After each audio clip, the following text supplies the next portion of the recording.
Hi, my name is Tyler Dippery. I'm a speaker, coach, and trainer, and my goal, my mission in life is to help leaders go further, to maximize and unleash your potential. Well, I'm going to do something a little bit different. So every month I do a monthly blog, and obviously, as you're watching it, you know that this is a video blog. So I usually take a concept. We've been walking through the 21 Irrefutable Laws of Leadership by John Maxwell. And so that's usually what I do. But this month I want to do something a little different because I'm really excited. I have a new course dropping January 2020. And this course is all about how to create impactful teams. That how do you and I, as leaders, how do we develop these teams that let us go further faster? That we develop the people around us where we maximize their capabilities and we play to our strengths.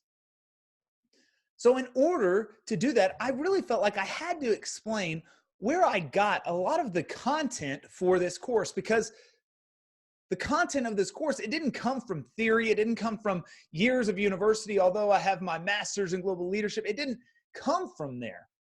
It came from on the street. It came from in ministry, came from organizations. It is stuff that I've lived out, and others that I've led have lived out as well. See, I know it works because I put it into practice.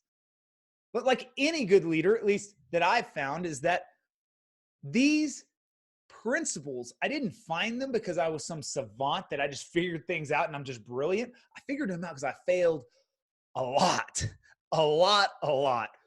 But over time, I began to figure out what worked and what didn't. And that became the basis of this course. And so I really believe it's going to help you if, as a church leader, if you're a youth pastor, you're a young pastor, you're an entrepreneur, these are principles that you can help to build your team, whether that's a staff team or a volunteer team, and really help it move to something that is going to help you further your organization's mission.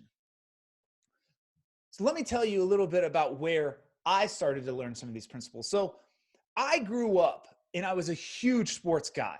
I love sports. I was involved in sports. And so everything I did, I was grown up in a team environment. My whole experience was about teams.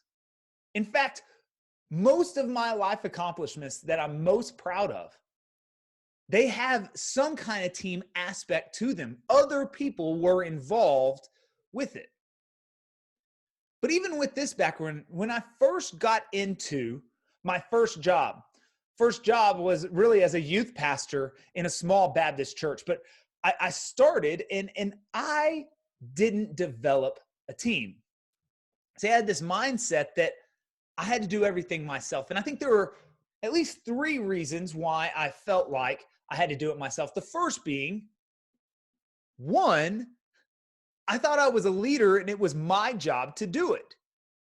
See, I bought into this lie, and I think our culture begins to promote it that the best leaders are Superman or they're John Wayne, and they do it themselves. They don't need any help. Batman. They have all these guys, all these heroes that we have, and they do it alone. They're the Lone Ranger, so to speak. And so I tried it and I tried it because I thought that's what a leader was. But by very definition, you can't be a leader if there's not someone following you. So first, I thought that's just what a leader did. The second thing that came with that is I just lacked basic humility. And some of this comes with being a young leader. I didn't quite know what I couldn't do. And that's one of the great things about a young leader, right? They'll try things that no one else would try because everybody else goes, there's no way that works. And you know what? A lot of times it doesn't work, but every once in a while it does.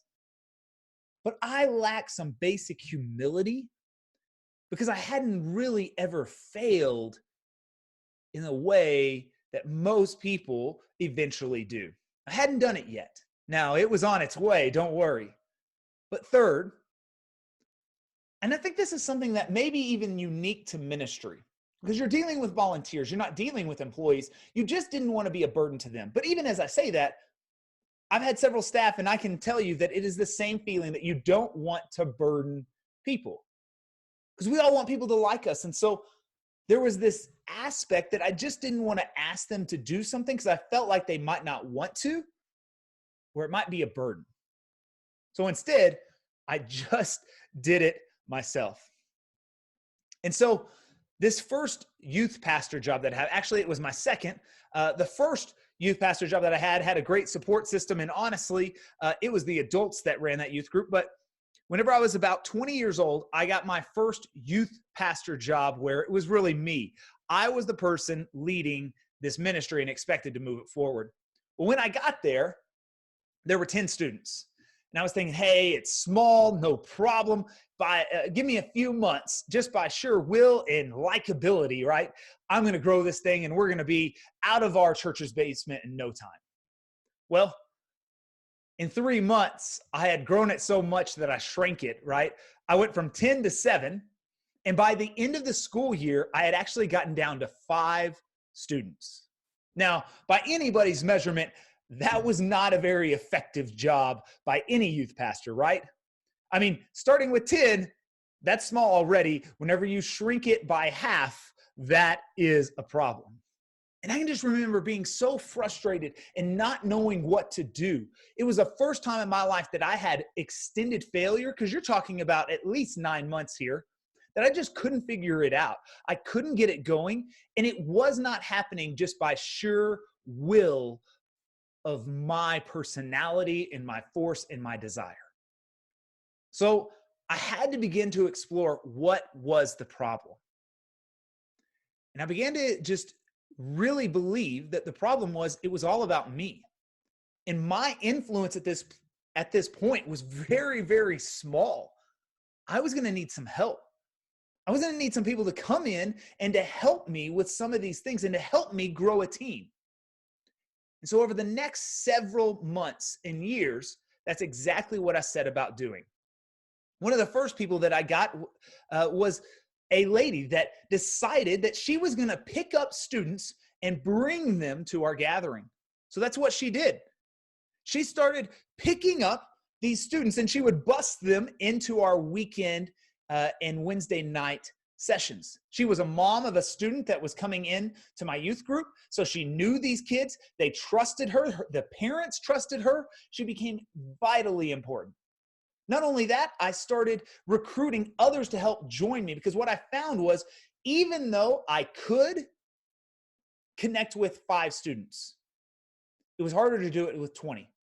And it was becoming impossible to do it with 40 at the same time.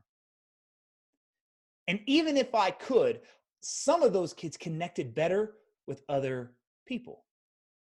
Isn't that the truth? You know it and I know it. We don't all connect with the same people, and that's okay. So by the end of that next school year, so the end of the first school year, I had 5 students and it was basically me. The end of the next year, I had 8 new adult or college volunteers helping me on Wednesday nights or Sunday mornings. One picked up, like I mentioned, kids at their house. One led worship for me. Another couple, they led Bible studies. Another just came in and they were a part of what we did. They were just there to help the students. And what I found in all this was it didn't limit my influence with these students at all. See, I was afraid that if I brought in people, it would limit my ability to connect with them. And then what I found was the exact opposite. See, because I was free to give them the energy and the time and the things that I was really good at.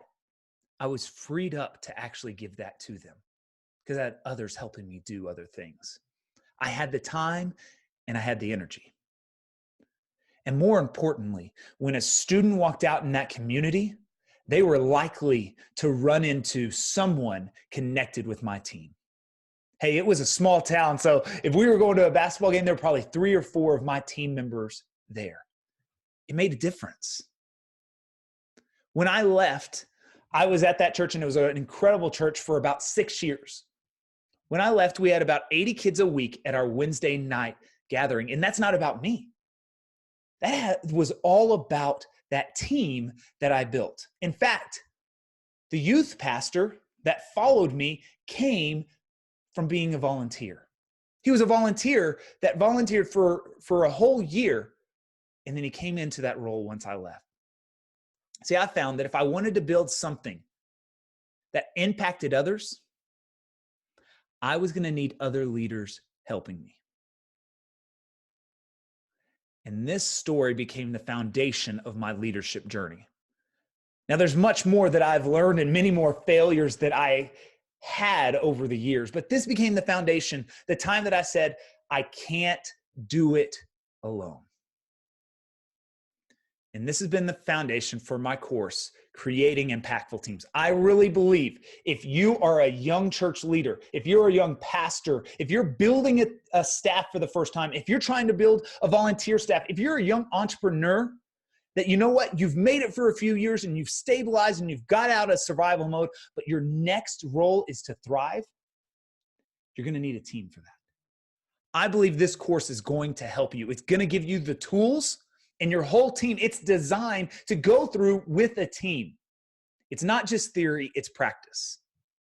See, whether it's leading volunteers, a large staff, or just 5 students, I've found that I can't do it alone, and neither can you. I want to invite you over the next few weeks. I'm going to have a lot of different opportunities that are going to be announced. And so make sure you are caught up on all the things going on simply by subscribing to this YouTube channel. You can also go to my website. You can sign up for my email list to make sure that you don't miss a second of content. Hey, thanks so much for joining me today. And let's go out and unleash the potential in the leaders that we're leading.